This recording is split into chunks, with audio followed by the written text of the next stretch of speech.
مسجد دی د الله کور دی دلته ایمان پورته کیږي دلته د خدای بیر او د الله وهم خبره به هغه ده چې خدمت یې کوي سهار هم کوي ماښام هم کوي مګر اوس ما هغه د شیدو کوشنۍ ول ژاړي راته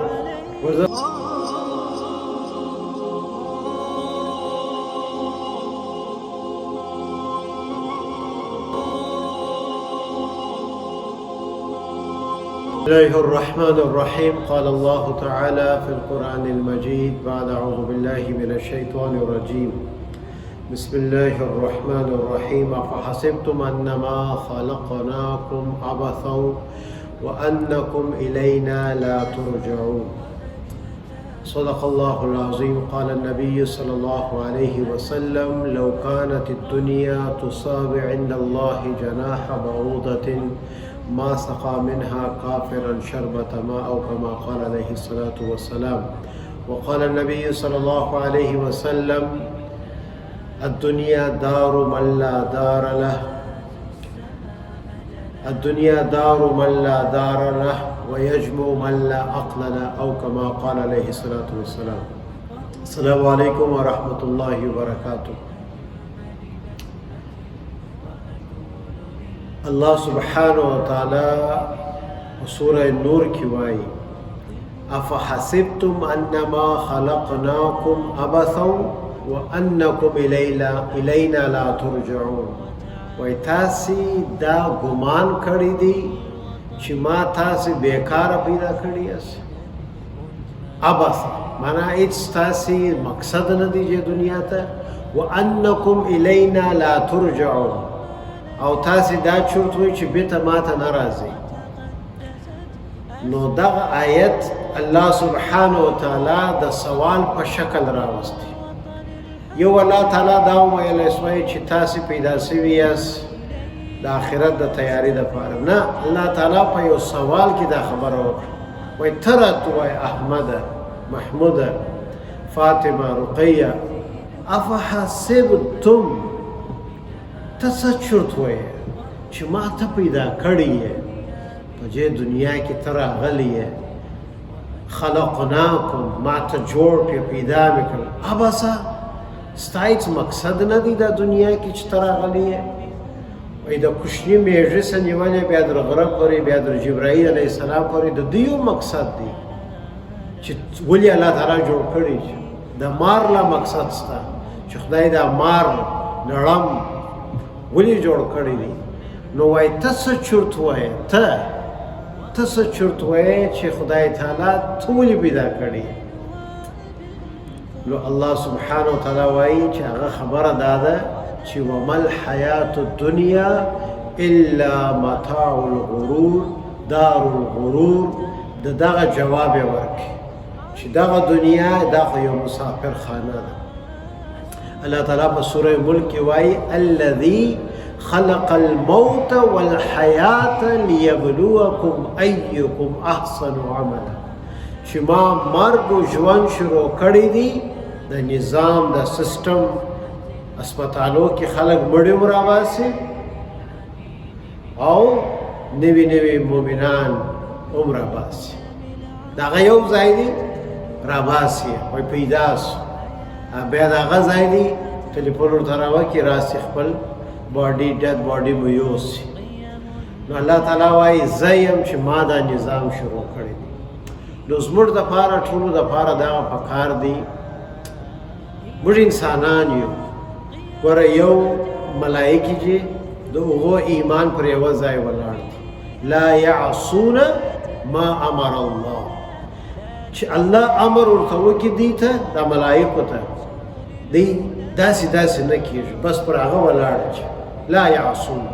بس د خدای امر دی وای منو یا دا ملائکو کوالټي ده انبیاء علیهم التسلیمات نبیان چې دي دغه کوالټي دا ده چې دغه ایمان لوړ کیږي هر روزه د الله تعالی د قدرت مشاهده کوي زموږ ایمان څنګه دی ګای لوړی ګای لانچ حنزله رضی الله عنه یو صحابي دی د ایران زموږ نبی ته ول حنزله منافق سو. ابو بکر ورته وویل خیر دې اوسې څه وایې منافق پوهېږې څه معنا ده ته ځان ته منافق ولې وایې ول چې زموږ د نبي صلی الله علیه وسلم په مجلس کې یو آخرت و جنت و دوزخ مو سترګو ته مخ دی مګر د باندې چې ولاړ سو بازار ته ولاړ سو کور ته ولاړ سو بیا هغسې نه یو. حضرت ابو بکر ورته وویل دا خو نو زما هم د هغه حساب دی دا خو بیخي ښه سوال جواب کړي. ابلا راله دواړه رسول الله صلی الله علیه وسلم ته. رسول الله صلی الله علیه وسلم ورته وویله ول څنګه چې تاسې زما سره ناست یاست که هر وخت دغسې یاست نو ملایکې به پر لارې ستاسې ستړی مسې وکړي مګر کیسه داسې ده حنزله ګاهې ګاهې وایي خبره داسې ده چې موږ انسانان یو ګایي زموږ ایمان پورته سي ګایي ایمان کښته سي. اوس مسجد دی د الله کور دی دلته ایمان پورته کیږي دلته د خدای بیره او د الله محبت و عشق دغه ځای دی. کله موټر چې خراب سي موږ یې چیرې وړو میکانیک ته هغه ځای دی د سمېدو. نو زموږ ایمان چې کمزوره سي مسجد یې ځای دی. احب البلاد الی الله مساجدو. دا خو یوه خبره. دوهمه خبره دا ده خدای تعالی دا جاڼۍ سره ښه وکړي الله تعالی جنت الفردوس په نصیب کړي. ماشاءالله ډېر ختمونه ډېر قرآنونه ډېر ذکرونه نفلونه پسې وسوله خوش نصیبه ده. خدای تعالی د دې عوضونه هغه چا چې ویلي دي هغو ټولو ته یې ورکړي او الله سبحانه وتعالی د دې دپاره د مرحومې دپاره د آخرت صدقه جاریه جوړ کړي چې د دې قبر روښانه سي. ویس قرني رحمت الله علیه ته بیا ما څه پوښتنه وکړه چې اواز سم درځي ما ذکر یو ډبل چک. ویس قرني رحمت الله علیه څونه غټ مقام خدای ورکړي چې علما وایي په تابعي کې 3 تابعین چې دي هغه ټاپ اف د لیست معنا چې صحابي یې لیدلي هغه ته تابعي ویل کېږي. یو حسن بصري یو سعید بن جبیر او یو دغه ویس قرني. ویس قرني رحمت الله علیه خدای تعالی چې دته دا رتبه ورکړله ول څه شی ورکړه په څه ثواب یې ورکړل د مور د خدمت په ثواب یې ورکړه چې د مور خدمت د ډېر کول. او دغسې د موسی علیه السلام کیسه به هم تاسې اورېدلي چې موسی علیه السلام د الله تعالی څخه پوښتنه وکړه ول په جنت کې به زما یار څوک زما دوست به څوک زما قریب دوست به څوک الله تعالی ورته یو پلانکی کساب دی دغه کار دی کسابي مګر په جنت کې به د نبي موسی علیه السلام وڅنګ دی د پسې وکتل چې څه عمل کوي خو کیسه لنډه ده درته کوم آخر کې فاینلایز دا سو چې د مور خدمت ډېر کړو نو خدای تعالی دغه رتبه ورکړله چې د موسی علیه السلام ساتي سو دوست یې سو په جنت کې د یو نبي کمپنی په جنت کې دا لو خبره ده. علما لیکلي دي یو څوک چې د مور او پلار خدمت کوي د هغو 3-4 قسمه دي چې د مور او پلار خدمت کوي. و یو هغه دی چې نیک وي داسې هم اولادونه شته چې د مور او پلار خدمت نه کوي وایي دا سړی خو دوزخي دی چې مور او پلار خدمت ته ضرورت لري او دی نه کوي دا سړی دوزخي دی. اوس صحیح یو بل څوک شته هغه خدمت کوي نو شاید دی بچ شي. دوهمه خبره بیا هغه ده چې خدمت یې کوي سهار هم کوي ماښام هم کوي مګر په ویلو یې کوي ول دغه سړي ته به عذاب نه ورکول سي مګر ثواب هم نشته دغسې ولې چې دغه سړی په ویلو دا کار کوي او یو سړی بیا دی په ویلو دا کار کوي هغه ته یو سړی دی خپله دا خدمت کوي دا یې 3مه درجه ده خپله کوي وایي زما مور او پلار دي باید چې زه خدمت کوم دا یې 3مه درجه ده. 4مه درجه چې ده بر ورته وایي بر دا د یو نیکي نوم دی معنا په کله موږ چې ډیګریان یې لرو های لیول ډیګري دا بر چې وبرم بالوالدین په قرآن کې راغلی چې دغه های لیول دا د راغله ډېره ده چې خدمت چې کوي په خپله بې ویلو دا د راغله لوړه ده د جې ډیفینیشن چې شته د جې ډیفینیشن دا دی چې دی د مور او پلار په اشاره وپوهېږي سبحان چې اوس زما مور زما پلار ویلي نه دي په اشاره یې وپوهېږي چې دی آرام ته ضرورت لري دی ډوډۍ ته ضرورت لري مثال یې درکوم ادی په د اشاره یې وپوهېدي د دې د ویلو در مخه ده دا کار وکړي دغه های لیول دی کله په ریاض الصالحین په حدیث کې یو کیسه راغلې ده چې دی ولاړی شیجې ورته راوړلې مور و پلار یې لیده وه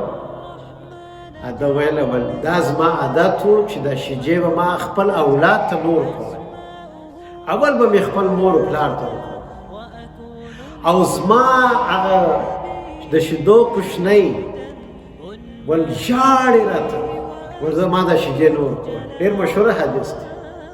ول دی راته ژاړې زه دا شیجې نور کوم مالیا دا ما ته ځان سره ویلي چې اول زما مور و پلار یې څښي بیا به تاسې څښئ ول نو دی بیده وه ما نه غوښتل چې دی را کښېنوم نو دی دا کیسه کوي الله ته دی دا کیسه کوي الله ته دی په یو غره کې بند سوي وه یو غار و په هغه غار کې وه بالا یو غټه ډبره راغله د غار سر یې وربند کړي دی دننه درې سره بند سو بالا دی ول راسي که موږ د خدای دپاره یو کار کړی دی د هغه واسطه به د هغه واسطه به الله تعالی ته ورکړو چې د هغه ښه کار که موږ ستا دپاره کړی دی په هغه سبب دغه شی راسیسته په دغه تکلیف کې که نیمړه کېږو نو یو خپل عمل وروښوئ دوهم خپل عمل وروښوئ دغه دریم د دغه ورته ویل ول یا الله تعالی دغسې ما شیجې راوړلې ول زما زوی راته ژړله ما نه ورکولې او مور و پلار مې بیده وه ما نه راکښېنوله چې دوی به تکلیف نه سي الله اکبر څونه د دې د راحت خیال یې ساتئ چې دا شیجې لا نور کړي چې د دې خوب خراب سي ول در سهاره مې دا پیاله په لاس کې وه ولاړ وم و چې دوی راکښېنسم ما ورته حاضر کړم دا ول یا الله که دغه عمل ما ستا دپاره کړی نو دغه ډبره ایسته نو دغه احادیث مبارک موږ ته وایي چې د مور و پلار سبحان الله سبحان څونه لوی درجه ده چې الله سبحانه وتعالی په قرآن مجید کې د توحید باده د دې نوم اخیستی دی وقضا ربک الا تعبدوا الا ایاه وبالوالدین احسان چې خدای تعالی دا فیصله کړې ده چې بېله الله د هیچا عبادت نه کېږي او دوهم دا خو توحید سو د توحید باده دوهمه خبره دا کړې ده وبرم بالوالدین رایټ اوی دا وایي چې د مور و پلار سره ښه کوي نو خدای تعالی چې اولادو ته هر چا چې په دې کار کې حصه اخیستې ده خبرې خو اسانه دي یو عالم ویله په د علما کې هم فرق شته نه یو دغه مصنف کتابونه لیکي بل بیا یې فتوا ورکوي بل بیا یې تقریر کوي خطیب چې موږ ورته وایو خطیب مقرر کله موږ په افغانستان کې چې ادرب اخوزاده و نو دور درکړو ته اسانه کار په ملایي کې دا خبرې کوو ول دغه نو خدای تعالی چې موږ ټولو ته د عمل توفیق راکړي اوس هم په داسې وخت کې په داسې وطنو کې یو چې د خپل اولاد ښایسته ټیک کیر وکړو دا زموږ ریسپانسبیلیټي ده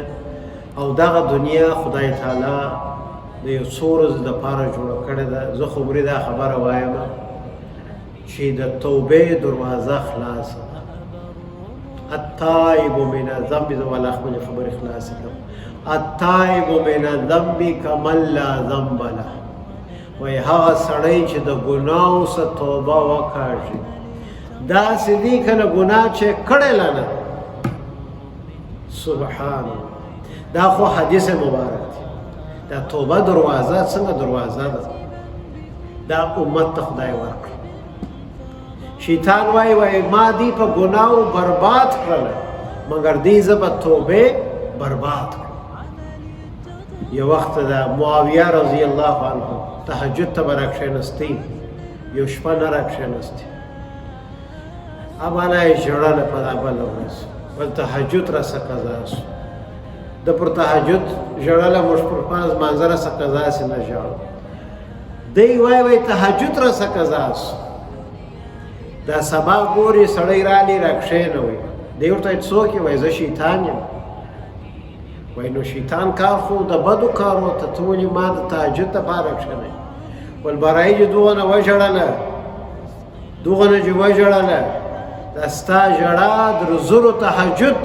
ثوابونه ډېر چې وګټو. ول زه نه غواړم چې نن بیا هغه ثوابونه وګټي، راکښېنه تهجد وکړه. نو دغه د ندامت ژړا دومره نوک چې دا سترګه سره راووځي. الله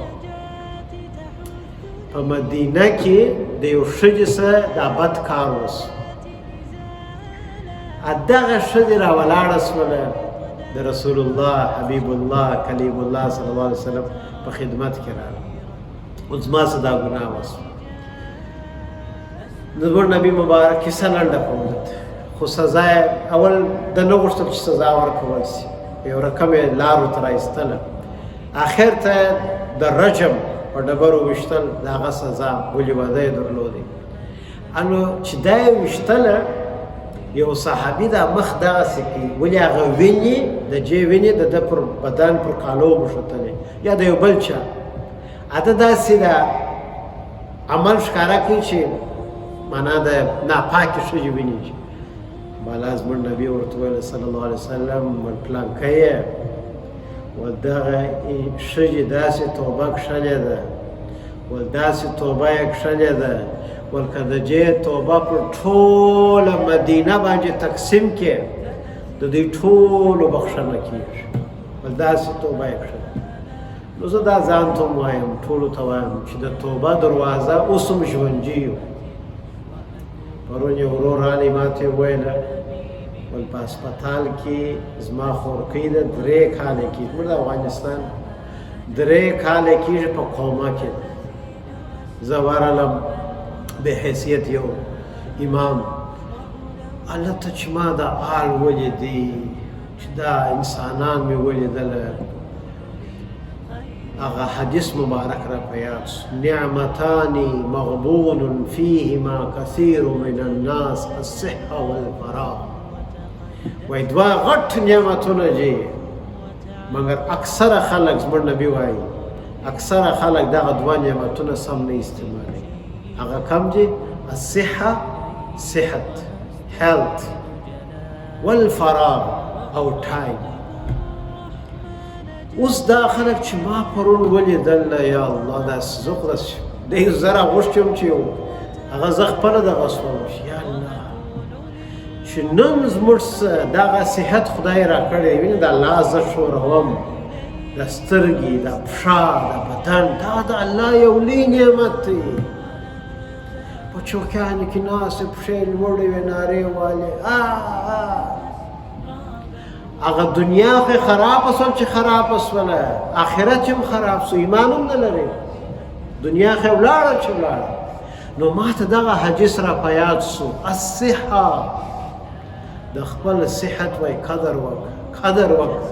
چې نن تا ته ځواني خدای درکړې ده، انرژي یې درکړې ده، پاور یې درکړی دی، یوټیلایز یې کړه، اپریشیټ یې کړه. دا خو د صحت او وخت. او دا حدیث مبارک 1400 کاله در مخه 1400 years در مخه زموږ نبی وایي وخت سم نه استعمالوئ تاسې، صحابهو ته وایي. نو نن چې موږ ته دی وګورئ او دغه ډیوایسز چې زموږ په لاس کې دي، دغه سیلز فون او دغه ډسټرکټیو انسټاګرام او سنیپ چیټ او دغه څونه وخت بربادوو. نو ګرانو محترمو وروڼو مشرانو، خبرې خو ډېرې دي، راسئ موږ ټوله د الله په بارګاه کې توبة نصوح چې یا الله څه چې مې کړي دي. امام نووي رحمت الله علیه 2 شرطه ایښي دي د توبې. یو چې کړي دي پر هغه پښیماني وکړه، ریګریټس، چې یا الله ما غلط وکړه، پلیز فورګیو می. دغه اول شرط دی. دوهم شرط چې دا دی چې د نن بعد بیا نه کو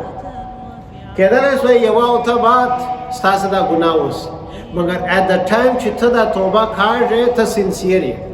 ستا په زړه کې کوم شی نشته نو دغه دوه شرطونه که ته پوره کړې علما احادیث مبارک دا وایي نیو بورن بیبي کله اوس چې پیدا سو ګر ته فایل یې کلین نو خدای تعالی چې موږ ته توبې توفیق راکړي کنه کېدلی سوی دا ژوند یو خو وایي دا لایف شارټ دی دوهم بیا انسرټن هیڅ معلومه نه ده چې څه مهال this is your last day this is your last night last hour نو سړی ولې دونه بې عقلي وکړي ولې دونه بې عقل سي چې هغه ژوند چې انسرټن دی چې هېڅ ګارنټي نشته نو د هغه ژوند دپاره ولې زه خدای خوابدی کړم ولې خپل آخرت خراب کړم الله تعالی دې موږ ټولو ته د عمل توفیق راکړي بسم الله الرحمن الرحيم الحمد لله رب العالمين والصلاة والسلام على رسوله الكريم لا إله إلا أنت سبحانك إنا كنا من الظالمين ربنا ظلمنا أنفسنا وإن لم تغفر لنا وترحمنا لنكونن من الخاسرين اللهم اغفر للمؤمنين والمؤمنات والمسلمين والمسلمات الأحياء منهم والأموات اللهم اغفر لها وارحمها وسكنها في الجنة اللهم اغفر لها وارحمها وسكنها في الجنة اللهم اغفر للمؤمنين والمؤمنات والمسلمين والمسلمات الأحياء منهم والأموات اللهم اغفر لحينا وميتنا وشاهدنا وغائبنا وصغيرنا وكبيرنا وذكرنا وأنثانا اللهم من أحييته منا فأحيه على الإسلام ومن توفيته منا فتوفه على الإيمان يا الله زموږ ټوله ګناوې راوبخښه کبیره او صغیره پټه او ښکاره ټوله راوبخښه یا الله د دغه مسجد د برکت د بابرکت مجلس د برکت یا الله د مرحومې مغفرت وکړي یا الله اجاړي مغفرت وکړي جنت الفردوس په نصیب کړي او څه چې ختمونه ذکرونه لمونځونه نفلونه که بیک هوم یې که دلي که هر ځای په هر وطن کې پسې سوي دي ټول یې په خپل بارګاه الهي کې قبول کړي یا الله قبول یې کړي یا الله او یا الله د دغه مبارک مجلس موږ ته توفیق راکړي چې د نن بعده تا خوابدی نه کړو یا الله د نن بعده یو نوی ژوند شروع د نن بعده ستا سره یاري ولرو ستا سره دوستي ولرو د نن بعده لمونځ قضا د نن بعده درواغ ونه وایو د نن بعده خطایسته ونه د نن بعده د یو چا نفرت په زړه کې رانه خدای زموږ زړونه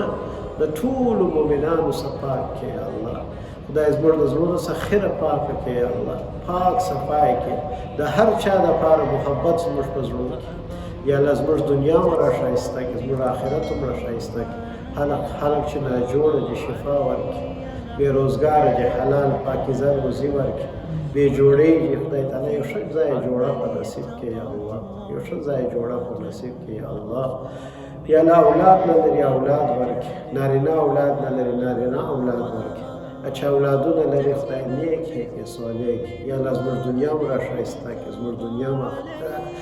دنیا زموږ آخرت دواړه راښایسته کړي چې دې دنیا سره کلمه لا اله الا الله محمد رسول الله زموږ په خوله وي وصلى الله تعالى على خير خلقه محمد وعلى آله وأصحابه أمته أجمعين